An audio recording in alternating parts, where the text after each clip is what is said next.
Magandang umaga sa inyo lahat, mga pro-play talentado, mga idol, mga master. Welcome back. Samahan niyo ang magkakapit mga master ng sliding window na si Benedict series. So pasensya na rin mga master, mga idol sa site natin kasi medyo maingay. Kasi factory nga yung ginagawa natin dito. Yung warehouse na ginagawa natin ay mga sliding para sa warehouse na marami. Dito yun. Ay, maraming kakamitan nito mga master. Yung sa harap nung last week, gamit ko na yun. Hindi lang ako nakapag-video. So ito yung kakamitan natin. 6 na seat lang muna ito. Yan, dalawang ganyan. Ayan, pasilip ko lang sa inyo. Tama-tama mga master kasi break time nila ngayon. So yan, yung isa na yan. Yan, maliit. Tsaka ito. Yan, yung ano na yan. Hanggang doon, sa loob na yun. O yan. Yan ang kakabit natin ngayong araw. Ulitin ko, sinsya na, maingay yung ano natin. So ito yung inano natin kahapon. Yung binidyo natin kahapon na nilagay na natin yung mga clipper para mabilis ka yung gawa natin, di ba? Ayan. May mga clipper na yan. Ayan. Si Benedict series ito na nilagyan natin ng plus lock number 12, traditional. Salpak na natin.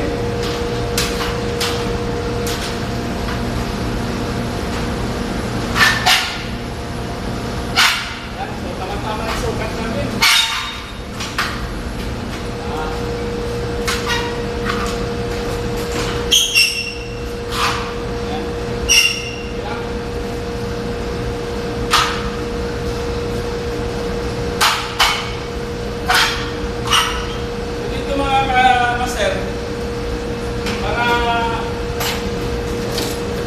Maganda yung slide natin, ay hurugan natin.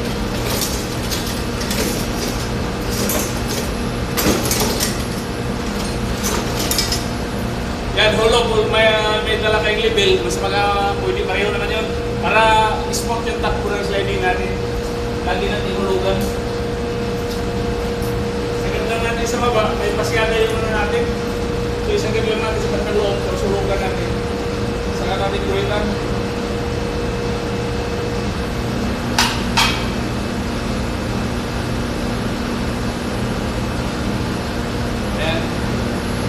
Maganda mga master kung lipin, mabilis kung may lipin tayo.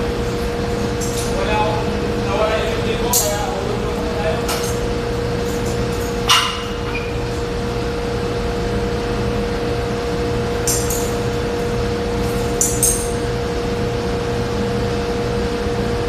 Yan.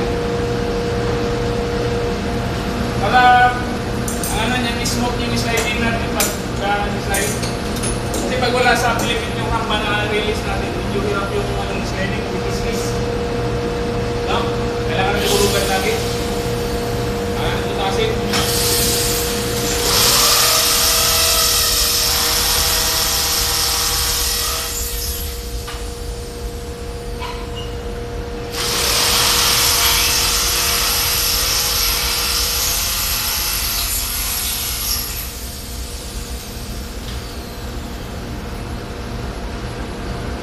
Pili mo na tayong dalawa para hindi kayo dalawa. Bago natin pumasin lahat.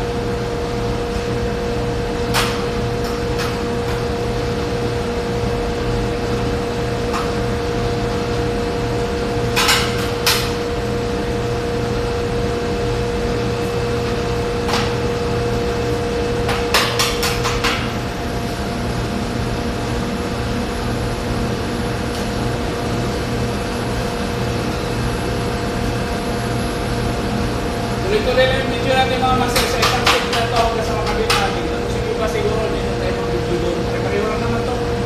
Para lang makakingin nyo na sundan na maayos. Walang tap. Sa anin na set ito, ginagawa na ito.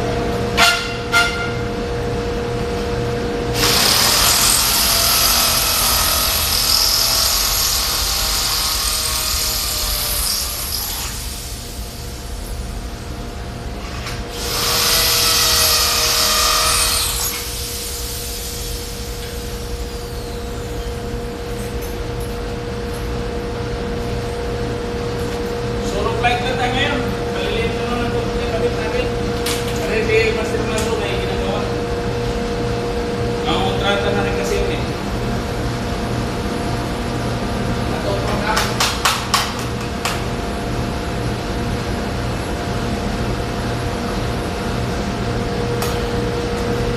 Yan, dala-dalawa lang. Tapos sa karating tutasin siya ng sabay-sabay. Para mabilis.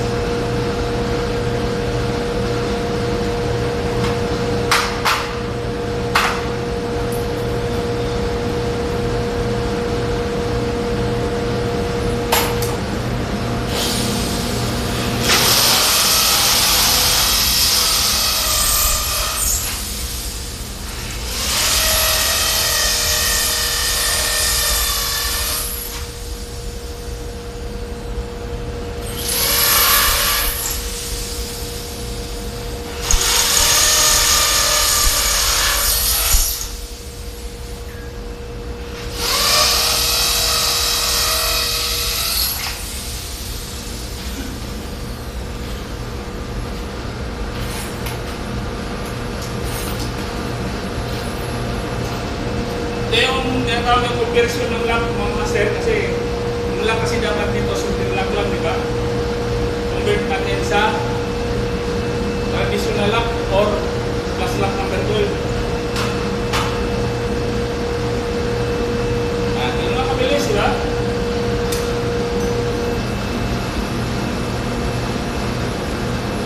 So kahit mag-isa lang tayo, pagka ganito sit up natin, dadali natin yung sliding natin na assembly dito na, hindi na nahirapan.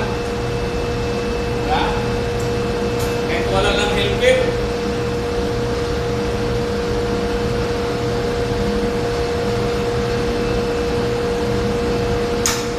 Pagka-malaki, kailangan natin helper, lalo na yung halimbawa, mga 6 feet na.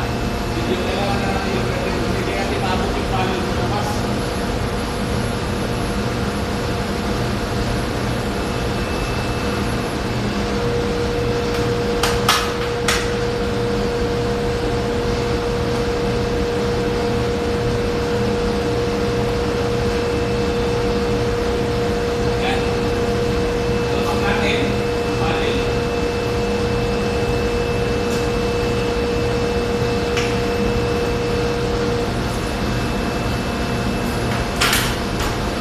Bago natin yung gulong, bago natin isalpak, adjust natin masabit sa release.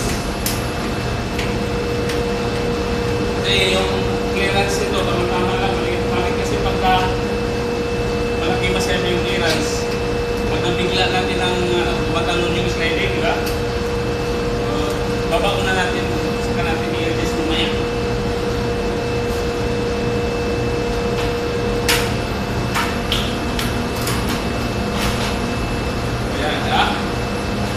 Pagka nasa hulog yung ano natin, lata yan, kasi walang kiss-kiss yan, hindi siya maingay, smooth yung takbo. Diba? Ito yung sinasabi kong ano, mapasilip ko sa inyo yung ano, tama-tama, pasok ko.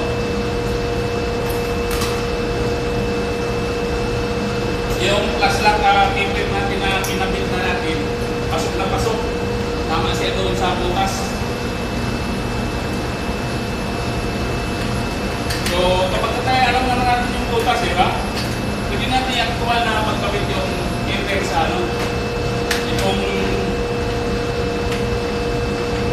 tawag nito para pagdating sa site, dire-diretso na, diba?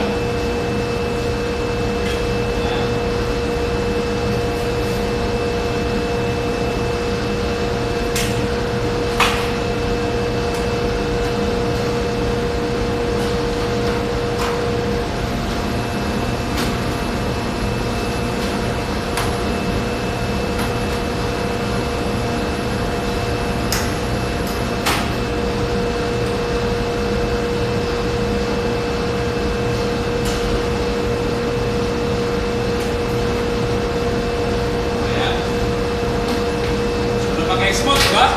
So, hindi pa na-align niya kasi yung klase niya, pero pasok na yung ano natin. Ayan o. Yung keeper natin, pasok na dyan. So, kailangan lang natin i-align. Ayan. Para magsara ng maayos at saka diretsuhin natin ito. Diba? Adjust natin yung gulong. Yan.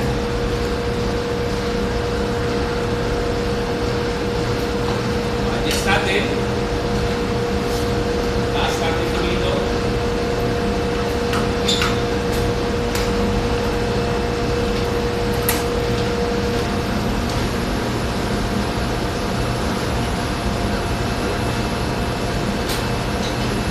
Ayan, naglalak na. Ayan. Pagdating dito.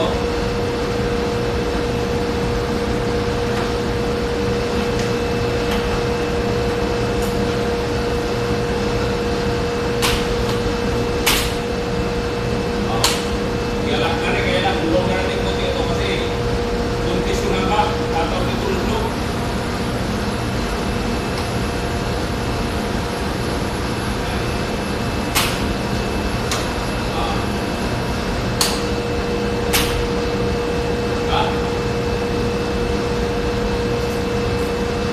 Ayan, sige po, pag naglain kayo ng pinto mga maser, mga bintana, tingnan natin itong nandito sa baba, yung siwang at saka yung nandun sa taas, tulad yan, ang bawal yan.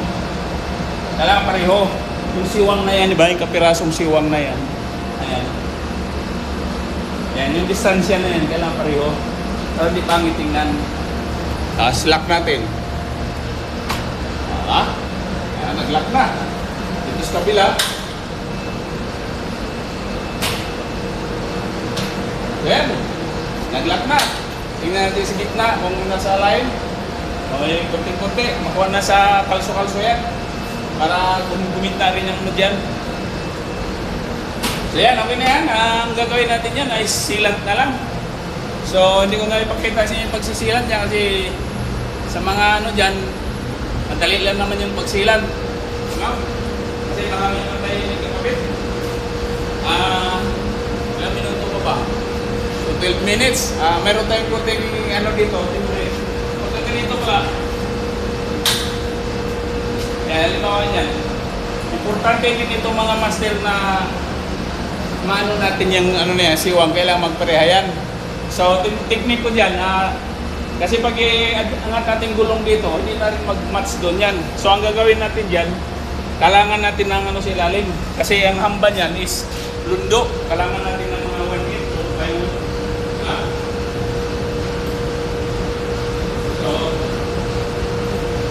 Tuloy na natin saglit yung video, mahanap lang ang pangkalang mga masira. Ito may plywood tayo, kakalang. Kakalang natin si ilalim. Dito sa labas.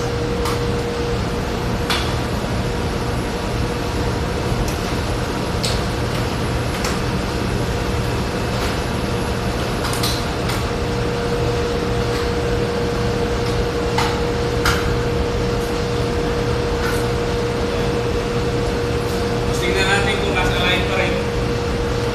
Ayan, baba natin kunti. Tumakas din.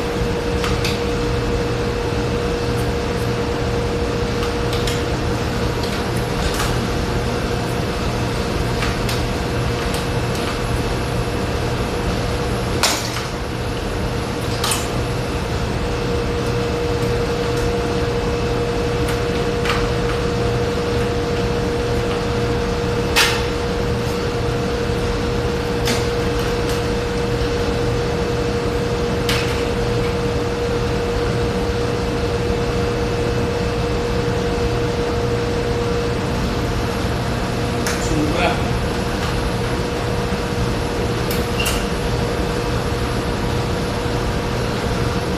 Yan. Yan, nasa line na yan.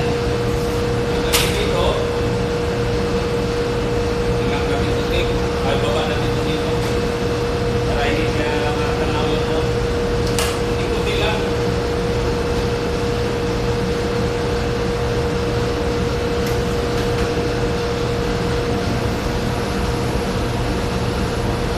Ayan.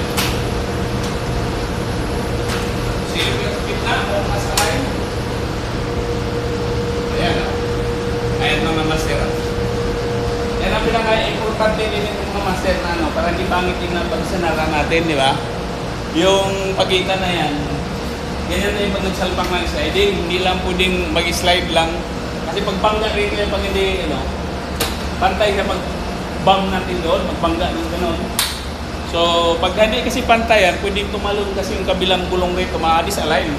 Di ba? Kung hindi pag-slide po rito, babangga yung baba, angat yung ano. So, kailangan yan, lahat yan pantay-pantay, pantay dito. Yan, pagsara, di ba? Yan. Kailangan, at saka maganda tayo, malinis tingnan. Tawag dito, hindi siya, pag tinitignan mo ng, ano, nakasarado bukas, nasa line, maganda siya tingnan, di ba? Yan, tulad yan. Pagbuksan natin dito, naka-line yan, di ba? Pareho. Diba? Kita nyo, pareho yung distansya. Pag dito, pareho. Pagdating naman dito, buksan natin dito, pareho din yan. Ano? Diba? Yung siwang na yan. Itong kalang na to, kailangan natin putulin to. Yan. Kaya putulin natin to kasi isasama natin yan sa pagsilan. O yan. So ganun lang, di ba?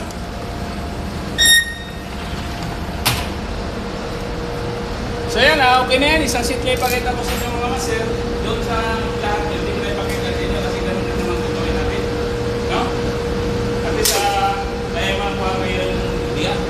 So sana hanggang panoorin nyo ang tutuloy yung video na ito mga master. Kasi importante yung ganito. Lalo na sa mga masasila na student na maganda tingnan sa ano. So ganun gagawin nyo. Kanak-kanak wala sa ano yung hamba, wala sa flat iron cup ito yung lundo ng hamba. So kailangan para pantay yung release natin. So yan, hanggang dito na lang itong video mga kalay. Sana panoorin nyo lang na dulo. At kung bago makasa sa YouTube channel, pindot na lang yung notification bell at subscribe na din para titignan nyo pa mga video. Yes, mga maser, salamat sa inyong lahat sa panood and God bless us all.